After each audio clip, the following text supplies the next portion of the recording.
Le milliardaire de Tesla, Elon Musk, a finalement attaqué Twitter quelques jours après avoir annulé l'accord de rachat de la plateforme américaine. Il s'est entouré d'une batterie d'avocats qui le représentent devant le tribunal. Pourquoi Elon Musk poursuit-il un site de médias sociaux qu'il avait acheté? Quelles sont les parties qui soutiennent l'icône technologique dans ce procès, et comment celui-ci va-t-il se terminer? Rejoignez-moi aujourd'hui dans cette vidéo, et découvrez comment Elon a fini par poursuivre Twitter. Elon Musk a formulé un certain nombre d'allégations contre Twitter dans son dernier procès. L'icône de la technologie a beaucoup critiqué Twitter avant même de faire son offre d'achat de 100% des parts de la société. En fait, il voulait privatiser l'entreprise afin de la réformer pour l'améliorer. Selon le génie de la technologie, les réformes dont Twitter a besoin ne peuvent être réalisées en restant publiques. Malheureusement, le PDG de Tesla ne sera pas en mesure de privatiser la plateforme car l'accord a été annulé. Mais son combat avec Twitter ne s'arrête pas là. Le gourou de la technologie a intenté un procès contre le site de médias sociaux. Mais pourquoi? Pour commencer, Elon poursuit Twitter pour fraude. Le propriétaire de Tesla a le sentiment d'avoir été trompé par le conseil d'administration de Twitter lors du rachat de la société. Selon les documents déposés auprès de la Commission américaine des valeurs mobilières, Elon devait payer 44 milliards de dollars pour Twitter à condition que le nombre de comptes de spam sur la plateforme soit inférieur à 5%. Or, le propriétaire de Tesla s'est rendu compte que le nombre de faux comptes pouvait être supérieur à 5%. Cela l'a obligé à annuler l'accord avec Twitter avant de poursuivre la plateforme de médias sociaux. Comme on peut le lire dans un tweet qui dit « L'accord Twitter est temporairement suspendu dans l'attente de détails étayant le calcul des faux comptes, qui représenteraient moins de 5% des utilisateurs. » On peut être assuré que Twitter sera lourdement sanctionné si la commission établit que le nombre de faux comptes est supérieur à 5%. Le problème de Twitter ne se limite pas seulement aux nombreux faux comptes présents sur le site, mais aussi aux algorithmes biaisés qu'il utilise. Les avocats d'Elon ont également accusé Twitter d'utiliser des algorithmes biaisés. Ils affirment que les algorithmes favorisent le contenu de gauche sur le site au détriment du contenu de droite, ce qui explique peut-être pourquoi la plupart des libéraux sont de grands fans de la plateforme. En fait, le président Obama, qui est un démocrate convaincu, a le plus grand nombre d'adeptes sur le site, tandis que Trump, qui est un républicain convaincu, a été banni de la même plateforme. Le PDG de Tesla a exigé que les algorithmes de Twitter soient mis en libre accès afin que les experts en technologie puissent établir leur niveau de partialité. S'il s'avère que les algorithmes de Twitter sont biaisés, Twitter risque d'être purement et simplement banni. En tant que plateforme mondiale de médias sociaux, Twitter doit traiter tous ses utilisateurs de manière égale. Comme nous l'avons déjà mentionné, il est largement admis que les algorithmes favorisent les politiciens du Parti démocrate aux États-Unis. Si ces allégations de favoritisme politique s'avèrent exactes, Twitter devra subir le même sort que Facebook. Ce dernier a été accusé de s'être immiscé dans les élections américaines en 2016. Il est allégué que Facebook de Zuckerberg a collaboré avec Cambridge Analytica, un cabinet de conseil politique britannique, pour voler les élections présidentielles américaines. Après quelques batailles judiciaires, Facebook a accepté de payer 643 000 $ au bureau du commissaire à l'information du Royaume-Uni, pour son rôle dans le scandale Cambridge Analytica. Il n'y a aucun doute que la commission va également analyser Twitter pour avoir utilisé des algorithmes biaisés sur leur site. Le conseil d'administration et la direction de Twitter seront tenus responsables non seulement des algorithmes biaisés, mais aussi du manquement à leur rôle fiduciaire.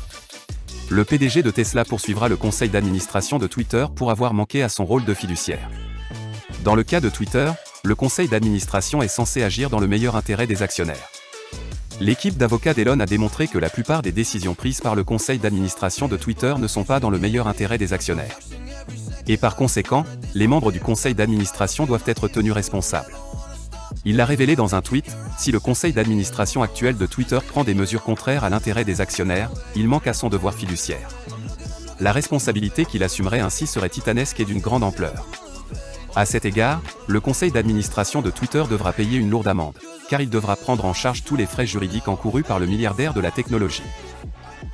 L'année dernière, Twitter a souffert des mauvaises décisions de gestion prises par le conseil d'administration de Twitter.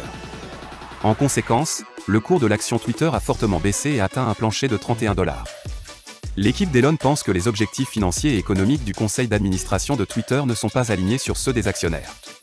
Ce décalage est évident si l'on en juge par le nombre de salaires versés au conseil d'administration de Twitter. Bien que le conseil d'administration contribue très peu aux opérations quotidiennes de l'entreprise, il reçoit énormément d'argent. L'équipe juridique d'Elon va poursuivre le conseil d'administration pour les salaires illégaux qu'il reçoit de Twitter. Le milliardaire de la technologie avait déjà promis de mettre fin à ses rémunérations dans un tweet où l'on pouvait lire « Le salaire du conseil d'administration sera de $0 si mon offre réussit, ce qui représente une économie de 3 millions de dollars par an ». L'annulation des salaires du conseil d'administration de Twitter ne sera pas une nouveauté pour le PDG aux multiples talents. Tous les membres du conseil d'administration de ces autres sociétés, telles que SpaceX, Tesla, Neuralink et Boring Company, ne sont pas rémunérés. D'ailleurs, Elon ne gagne pas de salaire en tant que PDG, mais il est payé sous forme d'actions et de primes. En d'autres termes, le milliardaire de la technologie ne gagne de l'argent que si son entreprise se porte bien. Cela le motive à travailler très dur et à s'assurer que toutes ces entreprises font des bénéfices, mais le cas est assez différent dans la plupart des entreprises technologiques telles que Twitter. Les membres du conseil d'administration de cette société protègent toujours leur salaire, même si l'entreprise ne se porte pas bien. Il leur est donc plus facile de dormir au travail, tout comme ils l'ont fait en permettant à Twitter d'échouer dans son rôle de promotion de la liberté d'expression et de la démocratie. Elon va poursuivre Twitter, qui s'est révélé être une boîte d'abus et de menaces. Le PDG de Tesla a personnellement reçu des menaces de mort sur cette même plateforme. Elon n'arrive pas à comprendre comment des personnes peuvent recevoir des menaces de mort sur une plateforme qui promeut la liberté d'expression. Le fondateur de Tesla a été menacé par le chef de l'espace russe, Dmitry Rogozin, via une déclaration qui dit, d'après le témoignage du commandant capturé de la 35e brigade de marine des forces armées ukrainiennes, le colonel Dimitri Korminikov, il s'avère que les terminaux Internet de la société satellitaire d'Elon Musk ont été livrés aux militants du bataillon nazi Azov, et aux marines ukrainiens à Mariupol par des hélicoptères militaires. Rogozin a poursuivi ces menaces en disant « Et pour cela, Elon, tu seras tenu responsable comme un adulte, même si tu fais l'idiot ». L'équipe d'Elon estime que Twitter a 2 poids 2 mesures, lorsqu'il s'agit de personnes qui ont violé ses conditions et ses règles. La plateforme a rapidement suspendu Donald Trump lorsque ses partisans ont pris d'assaut le Capitole américain. Mais n'a pris aucune mesure contre Dimitri Rogozin. Le propriétaire de Tesla ne comprend pas comment des gens comme Poutine, qui a déclenché la guerre en Ukraine, ont encore un compte sur le site alors que Donald Trump a été banni de cette même plateforme.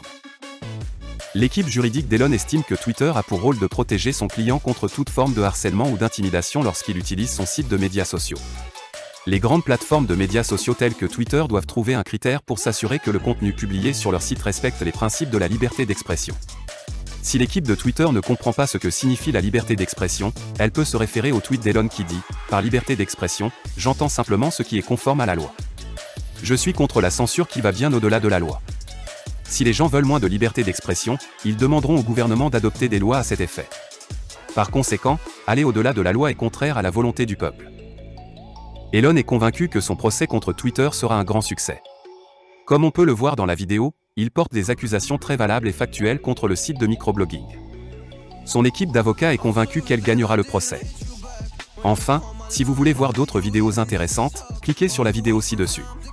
Merci d'avoir regardé cette vidéo et n'oubliez pas de vous abonner avec toutes les notifications activées pour ne pas manquer les dernières nouvelles d'Elon.